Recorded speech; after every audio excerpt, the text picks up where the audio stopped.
Ngayon naman si Shay naman ang papaiyakin ko. Pagkatapos ng isang linggo, hindi na ako magugulat kung blind crime na rin to. Ngayong round na to, ikaw lang ang mapupuruhan talaga. Nabubulol-bulol ka pa, ayaw gumana ng panga, nanguutal ka na kapag nauunahan na ka ba? Ayaw gumana ng panga, nakaluwa na yung mata, nagluluha pa talaga sa kakagaya mo sa akin, nagmumukha ka ng tanga.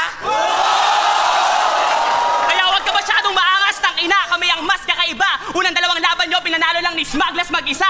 Paputol-putol ka pa mag-rap dahil sa madalas na paghinga.